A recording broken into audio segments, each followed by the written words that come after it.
Good evening, I'm Kristine Johnson. And welcome back. I'm Jessica Moore. We begin here at 5:30 with the very latest on the investigation into yesterday's deadly Midtown office shooting. As we have been reporting, 4 people were killed after police say the gunman burst into the lobby at a 44-story tower on Park Avenue.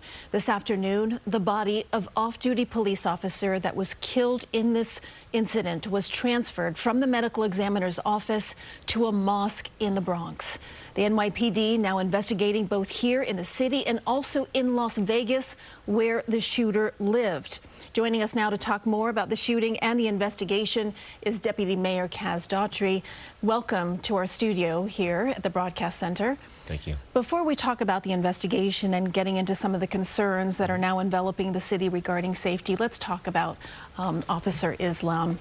We saw the dignified transfer happen just about an hour or so ago, his colleagues offering their support, and then, of course, his funeral services are tonight. Just your thoughts on losing another member of our NYPD community. This is the one part of the job that you don't get training for, and this hurts, you know, when you have to go in there and speak with the family and speak with his colleagues and speak with the officers.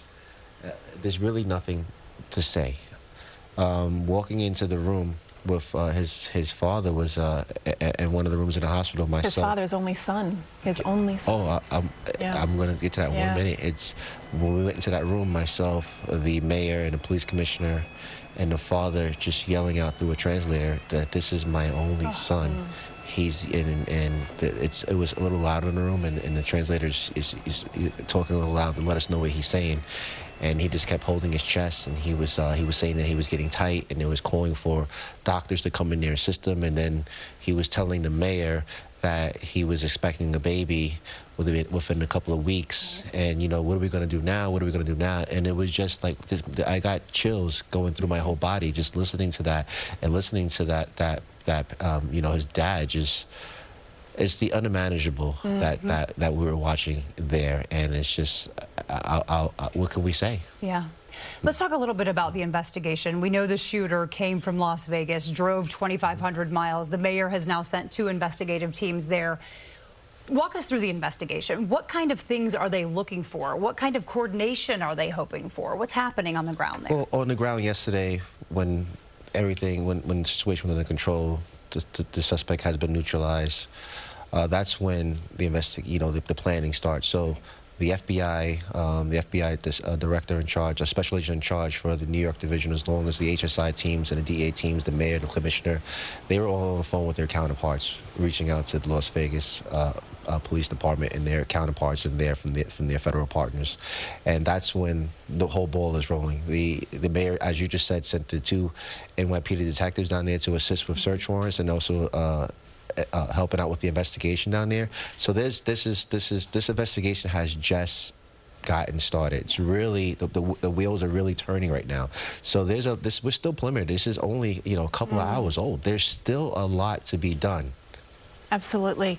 Let's talk about the fear that enveloped this 1-block radius of New York City and even beyond. The people that were dining out, eating dinner, some of the other people in those office buildings. To see a man in plain clothes walk into a building with a gun that is capable of killing multiple people with multiple rounds, it does instill a sense of fear.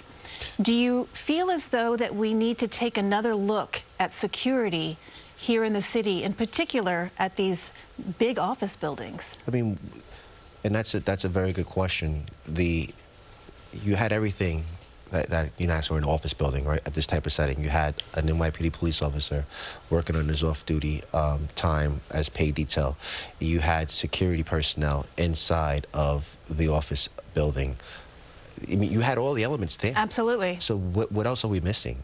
And when I spoke with the mayor this morning, and he says, listen to me, Kaz, the mayor's a tech guy. He says, Kaz, I know you love technology.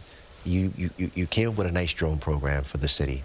He's like, there's got to be technology out there that can detect when people are walking out in broad daylight with a weapon.